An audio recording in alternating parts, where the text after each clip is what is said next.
ये कहानी भारत के महान मैथमेटिशियन श्रीनिवास रामानुजन की जिंदगी पर आधारित एक सच्ची कहानी है। भारत में जन्मे रामानुजन ने अपनी बुद्धिमत्ता और जीवन के कड़े संघर्ष से दुनिया के बड़े बड़े विद्वानों को भी हैरान कर दिया था। इस कहानी को सुनने के बाद आपको भारतीय होने पर गर्व महसूस होगा और ये कहानी आपको जिंदगी में आगे बढ़ने के लिए भी इंस्पायर करेगी।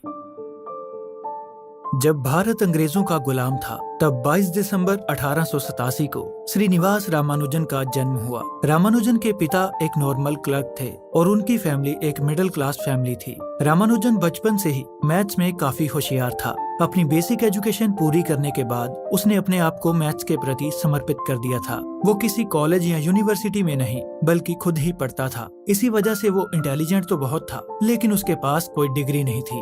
वो महीनों तक एक ही चीज पर रिसर्च करता और नए नए तरीकों की खोज करता। अपनी रिसर्च के बेसिस पर वो एक नोटबुक भी लिख चुका था। 14 जुलाई 1909 में उसकी जानकी के साथ शादी हो चुकी थी और 1913 में उसके पिता की मौत के बाद परिवार को चलाने की जिम्मेदारी उसके कंधों पर आ चुकी थी। इसी वजह से नौकरी की तलाश में रामानुजन दूसरे शहर आ चुका था। वो एक ब्रिटिश ऑफिसर के यहाँ अपने इंटरव्यू के लिए जाता है और उसे अपनी मैथ्स की रिसर्च के बारे में भी बताता है, लेकिन उस ऑफिसर को किसी डिग्री वाले कैंडिडेट की जरूरत थी, इसलिए वो रामानुजन को बेइज्जत करके वहाँ से बाहर निकाल देता है। इस बार भी असफल होने की वजह से वो निराश हो जाता है। उसे लगने लगा था कि वो गरीबी में ही मर जाएगा, ना जाने उसकी किस्मत में क्या लिखा है। अगले दिन रामानुजन नारायण से मिलता है जो पेशे से एक अकाउंटेंट था और वो काफी अरसे से एक फ्रांसिस नाम के अंग्रेज के यहाँ काम करता था। नारायण को रामानुजन की मैथ्स की रिसर्च काफी अच्छी लगती है क्योंकि उसका भी मैथ्स में काफी इंटरेस्ट था। तो डिग्री ना होने के बावजूद भी नारायण उसे एक शर्त पर क्लर्क की नौकरी पर रख लेता है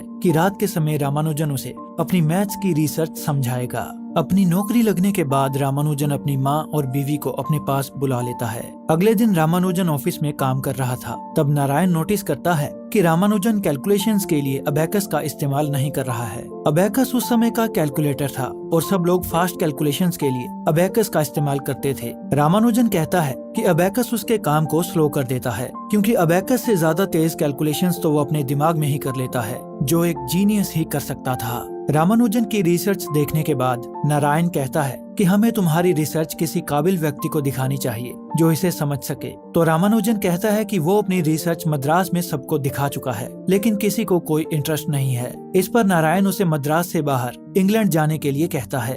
अगली सुबह रामानुजन अपनी माँ से कहता है कि उसके बॉस नारायण को उसकी मैथ्स की रिसर्च बहुत अच्छी लगी है और वो उसे पब्लिश कराने के लिए मद्रास के बाहर इंग्लैंड में किसी काबिल व्यक्ति की तलाश कर रहा है। जानकी को ये बात बहुत अच्छी लगती है लेकिन उसकी माँ को ये बिल्कुल भी ठीक नहीं लगता क्योंकि वो हिंदू ब्राह्मण फैमिली से बिलोंग करते थे और उनकी मान्यताओं के मुताबिक उन्हें समुद्र को पार करने की मनाही थी। तो अपनी माँ के मना करने के बाद रामानुजन नारायण को अपनी रिसर्च पब्लिश करवाने से मना कर देता है, लेकिन नारायण को उसका ये फैसला ठीक नहीं लगता। वो कहता है कि तुम एक जीनियस हो, तुम्हारे पास इतना कीमती ज्ञान है जो भविष्य में मानव जाति के लिए मददगार साबित होगा और अगर तुम्हारा ज्ञान पब्लिश नहीं हुआ तो ये तुम्हारे साथ ही खत्म हो जाएगा। वो ये भी कहता है कि जब एक भारतीय हिंदू ब्राह्मण इंग्लैंड में जाकर अपनी रिसर्च अंग्रेजों के सामने रखेगा तो उन्हें ये मानना पड़ेगा कि हम भारतीय किसी से कम नहीं हैं। लेकिन रामानुजन के मन में अभी भी दुविधा चल रही थी।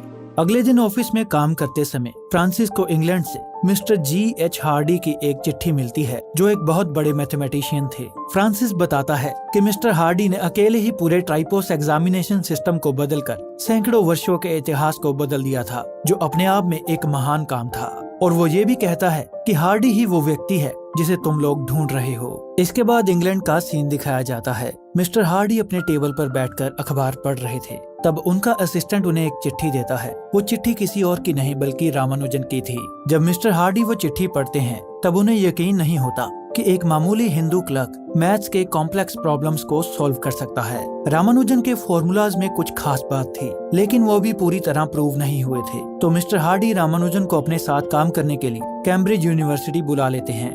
अपने इंग्लैंड जाने की बात रामानुजन अपनी पत्नी जानकी से कहता है तो जानकी काफी परेशान हो जाती है क्योंकि अगर वो अपनी धार्मिक मान्यताओं के विरुद्ध समुद्र पार करके इंग्लैंड चला जाएगा तो ब्राह्मण समाज में कोई भी उनके परिवार से नाता नहीं रखेगा और भविष्य में उनके बच्चों की शादी भी नहीं होगी। तो रामानुजन कहता है कि फिर वो मद्रास छोड़कर मुंबई या कोलकाता चला जाएगा, लेकिन वो किसी भी कीमत पर अपनी मैथ्स की रिसर्च पब्लिश करेगा। रामानुजन के पक्के इरादे देखकर जानकी मान जाती है और कहती है कि तुम जल्द से जल्द मुझे भी अपने पास इंग्लैंड बुला लेना। फिर रामानुजन भगवान से माफी मांगते हुए अपने बाल काट देता है, क्योंकि उस समय किसी ब्राह्मण के लिए अपनी चोटी काट देना किसी अपराध से कम नहीं था। वो इंग्लैंड जाने का फैसला अपनी माँ को सुनाता है। उसके कटे हुए बाल देखकर उसकी माँ को काफी दुख होता है, पर वो कर भी क्या सकती थी। रामानुजन अपना फैसला कर चुका था। इंग्लैंड के लिए रवाना होने से पहले उसकी माँ कहती है कि भले ही तुम अपने बाल काटकर इस समुद्र को पार करके इंग्लैंड जा रहे हो, लेकिन भगवान की पूजा करना मत भूलना और नॉन वेज कभी मत खाना।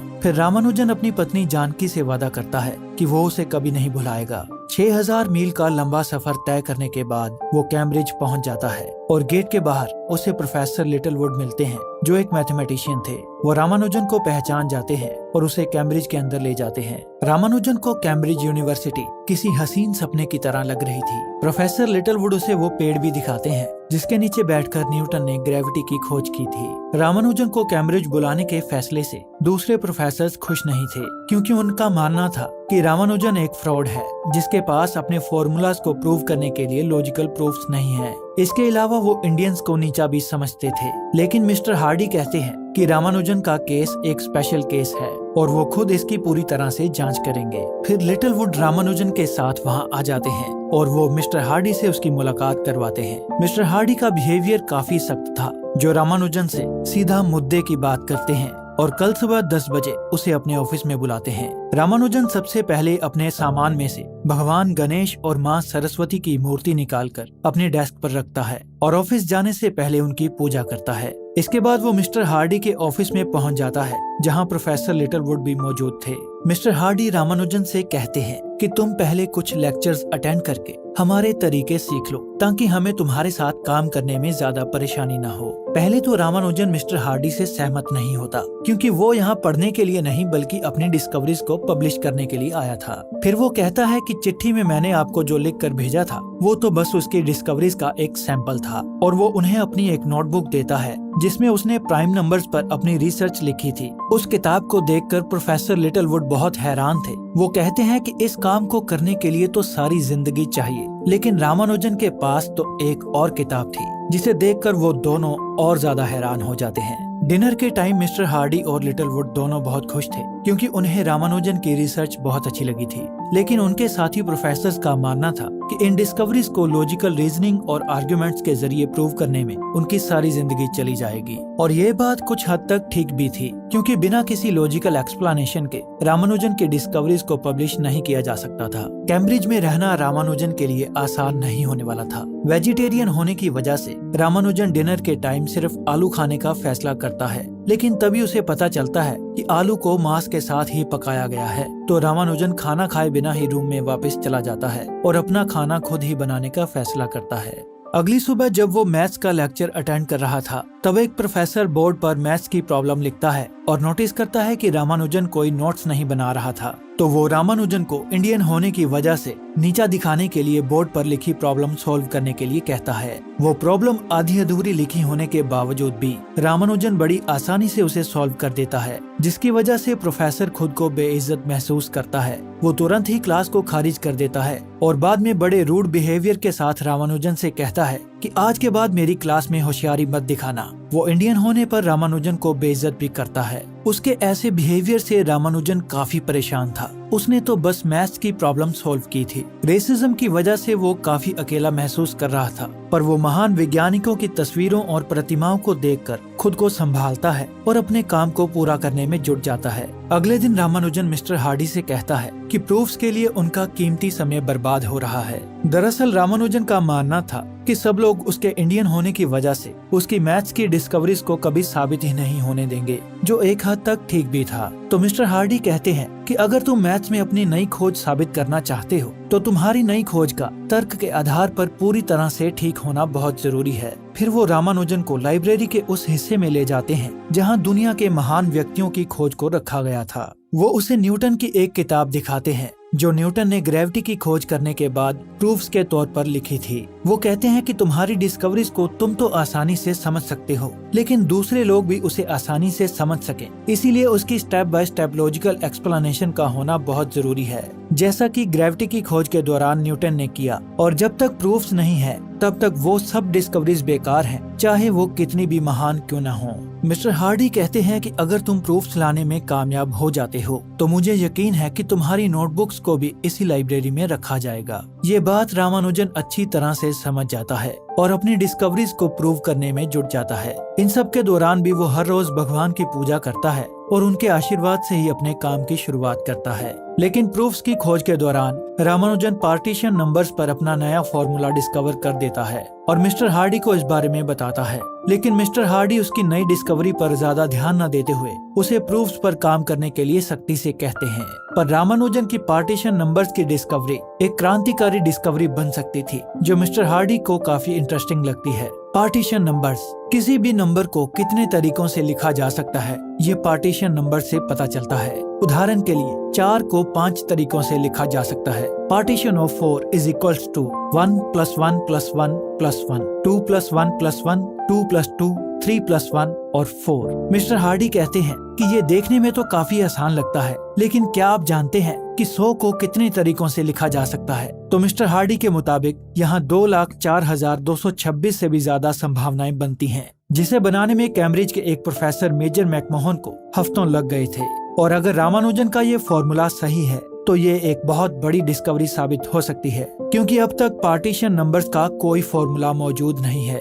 फिर काफी मेहनत करने के बाद रामानुजन अपने प्रूफ्स मिस्टर हार्डी को दे देता है और जब अगली सुबह वो उनके ऑफिस जाता है तो देखता है कि मिस्टर हार्डी ने उसके प्रूफ्स में से काफी गलतियां निकाली हैं। जब रामानुजन मिस्टर हार्डी से मिलता है तो मिस्टर हार्डी कहते हैं कि तुमने प्रूफ्स में ढेर सारी गलतियां की हैं। मैं तुम पर सख्ती इसलिए कर रहा हूँ ताकि तुम्हारी डिस्कवरीज को जल्द से जल्द पब्लिश किया जा सके। क्योंकि रामानुजन को प्रूफ्स बनाने में कठिनाई आ रही थी तो बार बार प्रूफ्स की बात सुनकर वो थोड़ा अपसेट हो जाता है। तो मिस्टर हार्डी कहते हैं कि मैंने तुम्हारे काम को समझकर खुद ही कुछ प्रूफ्स डेवलप किए जो तुम्हारी पहली किताब को पब्लिश करने के लिए काफी थे। और वो रामानुजन को उसकी पहली पब्लिश्ड किताब दिखाते हैं, जिसे देखकर वो बहुत खुश होता है। रामानुजन की पहली किताब पब्लिश होने पर उसकी माँ भी बहुत खुश थी, जो सब लोगों को उसके बारे में बताती है।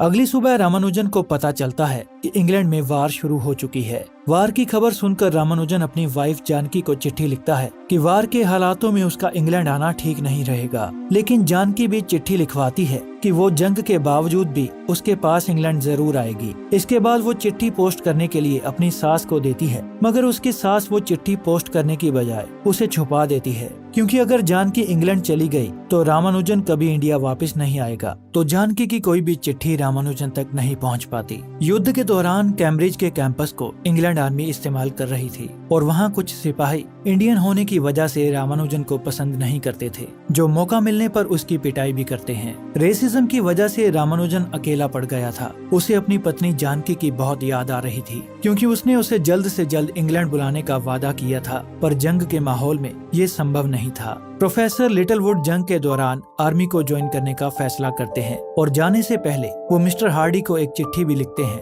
जिसमें वो लिखते हैं कि पता नहीं कि मैं जंग के मैदान से वापस आ पाऊं या नहीं, इसीलिए मैं तुम्हें ये बताना चाहता हूँ कि रामानुजन की डिस्कवरीज पर काम करने के बाद मुझे 2 बातें पता चली हैं। पहली, रामानुजन की प्राइम नंबर्स की थ्योरम गलत है, और दूसरी कि जिस तरह की डिस्कवरीज रामानुजन लेकर आया है उसे देखकर ऐसा लगता है कि रामानुजन एक चमत्कार है। हम लोगों को उसकी तुलना 18वीं सदी के मैथमेटिशियन जैकोबी से नहीं बल्कि ग्रेट साइंटिस्ट न्यूटन से करनी चाहिए, और रामानुजन को उसके हिस्से का सम्मान दिलाने के लिए दूसरे प्रोफेसर्स के साथ तुम्हें अपने हिस्से की जंग लड़नी पड़ेगी, क्योंकि इंडियन होने की वजह से सब उसे कैम्ब्रिज से बाहर निकालना चाहते हैं। इसीलिए रामानुजन अब तुम्हारी जिम्मेदारी है। अगले दिन मिस्टर हार्डी रामानुजन को सख्ती से कहते हैं कि तुम्हारी प्राइम नंबर्स की थ्योरम गलत है। ये बात सुनकर रामानुजन थोड़ा निराश हो जाता है। मिस्टर हार्डी उस पर प्रूफ्स लाने के लिए काफी दबाव बनाते हैं, तो रामानुजन के सब्र का बांध टूट जाता है। वो कहता है कि मैं ये सब और नहीं झेल सकता, क्योंकि रामानुजन के प्रति मिस्टर हार्डी का रवैया काफी सख्त था। इंडियन होने की वजह से स्टूडेंट्स और प्रोफेसर सब उसे नीचा दिखाते थे। इसी वजह से सिपाहियों ने उसे मारा भी था। उसका यहाँ कोई दोस्त नहीं था। वो अकेला पड़ गया था, जो अपनी पत्नी जानकी को काफी मिस कर रहा था। ऊपर से मिस्टर हार्डी उस पर दबाव बना रहे थे। इस सब की वजह से वो काफी परेशान हो चुका था। तो जल्द से जल्द अपना काम खत्म करने के लिए वो पूरी रात अपने प्रूफ्स पर काम करने के बाद मिस्टर हार्डी को दे देता है, जिसे देखकर मिस्टर हार्डी काफी खुश होते हैं। लेकिन उस दौरान रामानुजन की तबीयत कुछ बिगड़ने लगी थी।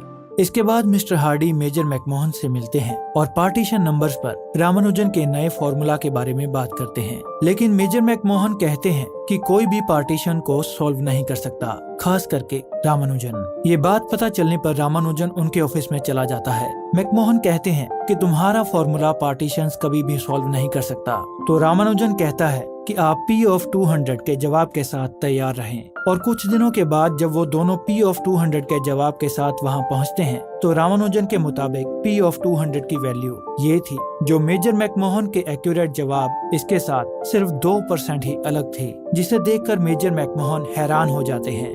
लेकिन रामानुजन की तबीयत दिन ब दिन बिगड़ती ही जा रही थी और एक दिन जब वो अपने चेकअप के लिए जाता है तो डॉक्टर उसे बताता है कि उसे टीबी की बीमारी हो चुकी है। पर रामानुजन ये बात मिस्टर हार्डी से छुपा कर रखता है। उसे डर था कि उसकी बीमारी का पता चलने के बाद उसकी रिसर्च बंद हो जाएगी और कहीं न कहीं वो ये भी मानता था कि उसके भगवान उससे नाराज हैं। अब मिस्टर हार्डी और रामानुजन में दोस्ती की शुरुआत हो चुकी थी, जो मिलकर पार्टीशन नंबर्स का फॉर्मूला क्रैक करने में जुट जाते हैं। तब मिस्टर हार्डी बताते हैं कि उन्होंने रामानुजन को रॉयल सोसाइटी का फेलो मेंबर बनाने का प्रपोजल रखा है ताकि रामानुजन को उसके हिस्से का सम्मान मिल सके। इसके लिए रामानुजन उन्हें शुक्रिया भी कहता है। लेकिन मीटिंग में कोई भी प्रोफेसर रामानुजन की फेलो मेंबरशिप के प्रपोजल से सहमत नहीं होता, क्योंकि वो एक इंडियन है और इसीलिए उस प्रपोजल को रिजेक्ट कर दिया जाता है। इस दौरान रामानुजन की तबीयत काफी बिगड़ जाती है। हर तरफ से परेशान होने की वजह से वो रेलवे स्टेशन जाकर ट्रेन की पटरी पर कूद जाता है, लेकिन ट्रेन का ड्राइवर ट्रेन रोककर उसे बचा लेता है। फिर हॉस्पिटल में मिस्टर हार्डी को पता चलता है कि रामानुजन को एडवांस स्टेज का टीबी हो चुका है और उसके पास कुछ महीने ही बचे हैं। मिस्टर हार्डी रामानुजन से कहते हैं कि तुम्हें मुझे अपनी बीमारी के बारे में पहले ही बता देना चाहिए था, अब कुछ नहीं किया जा सकता। फिर एक दिन बातचीत के दौरान मिस्टर हार्डी कहते हैं कि मैं जानता हूँ कि तुम्हें एक दोस्त की सख्त जरूरत रही है, लेकिन चाहकर भी मैं तुम्हारी मदद नहीं कर पाया, क्योंकि मैथ्स के अलावा मेरी जिंदगी में किसी भी चीज की कोई अहमियत नहीं रही। शायद इसी वजह से मेरा स्वभाव ऐसा बन चुका है। फिर रामानुजन कहता है कि क्या आप जानना चाहते हैं कि मुझे मैथ्स के ये सब आइडियाज कहाँ से मिलते हैं? तो वो बताता है कि जब वो रात को सोता है या पूजा करता है तब देवी नामागिरी उसके ख्यालों में आती हैं, उससे बातें करती हैं और देवी नामागिरी ने ही मैथ्स के कॉम्प्लेक्स प्रॉब्लम्स को सॉल्व करने में उसकी मदद की है। उन्हीं की कृपा से उसने मैथ्स की सारी डिस्कवरीज की हैं। वो ये भी बताता है कि उसके लिए किसी भी इक्वेशन का कोई मतलब नहीं है जब तक कि वो ईश्वर के प्रति अपने विचार व्यक्त न करे। क्योंकि मिस्टर हार्डी एक नास्तिक थे, तो ये बात सुनने के बाद वो कहते हैं कि मैं भगवान पर विश्वास नहीं कर सकता, क्योंकि भगवान को साबित नहीं किया जा सकता, लेकिन मैं तुम पर विश्वास करता हूँ। बीमार होने के बावजूद भी रामानुजन अपनी मैथ्स की रिसर्च को जारी रखता है और मिस्टर हार्डी को पार्टीशन नंबर्स पर अपना और बेहतर फॉर्मूला देता है, जिसका डिफरेंस 2% की बजाय 0.004% था। जब मिस्टर हार्डी उस फॉर्मूला को प्रूफ्स के साथ मेजर मैकमोहन को दिखाते हैं तो मेजर कहते हैं कि रामानुजन का फॉर्मूला बिल्कुल सही है। इसके बाद मिस्टर हार्डी रामानुजन को रॉयल सोसाइटी की फेलोशिप का सम्मान दिलाने के लिए केस फाइल करते हैं, जहां सभी प्रोफेसर्स को बुलाया जाता है। वो सबके सामने रामानुजन की डिस्कवरीज की बात करते हैं और लॉजिकल रीजनिंग और आर्गुमेंट से उसे प्रूव भी करते हैं। लेकिन अभी भी कुछ प्रोफेसर्स थे जो रामानुजन के खिलाफ थे, क्योंकि वो एक इंडियन था। पर केस का फैसला मिस्टर हार्डी के फेवर में जाता है और रामानुजन को रॉयल सोसाइटी का मेंबर बना लिया जाता है। अब रामानुजन एक ग्रेट मैथमेटिशियन साबित हो चुके थे और उस समय एक इंडियन के लिए ये बहुत बड़ी अचीवमेंट थी, जो मिस्टर हार्डी के बिना संभव नहीं थी। जंग खत्म हो चुकी थी और रामानुजन इंडिया में अपने घर जाने वाले थे। तब मिस्टर हार्डी उनसे मिलने आते हैं। रामानुजन के साथ काम करने के बाद उनमें दोस्ती का अटूट रिश्ता बन चुका था, जिसने उन दोनों की जिंदगियों को पूरी तरह से बदल दिया था। इसके बाद रामानुजन 1 साल तक अपनी फैमिली के साथ रहे और 1 साल बाद 26 अप्रैल 1920 को मात्र 32 वर्ष की उम्र में उनका देहांत हो गया। उनकी मौत की खबर से मिस्टर हार्डी और बाकी प्रोफेसर्स को भी काफी दुख पहुंचा। 1976 में उनकी एक खोई हुई नोटबुक मिली, जिसे उन्होंने इंडिया आने के बाद लिखा था। जिसे बाद में ब्लैक होल थ्योरी समझने में इस्तेमाल किया गया। अपनी छोटी सी जिंदगी में श्रीनिवास रामानुजन जी ने जो कर दिखाया उसके लिए वो हमेशा अमर रहेंगे और पूरा भारत उन्हें दिल से सलाम करता है। मैं आशा करता हूँ कि आपको इस कहानी ने मोटिवेट जरूर किया होगा। तो भारत के महान मैथमेटिशियन की इस कहानी को अपने दोस्तों और परिवार वालों के साथ जरूर शेयर करें। इस वीडियो को लाइक करें और ऐसी ही और इंस्पायरिंग स्टोरीज देखने के लिए हमारे चैनल को सब्सक्राइब करें।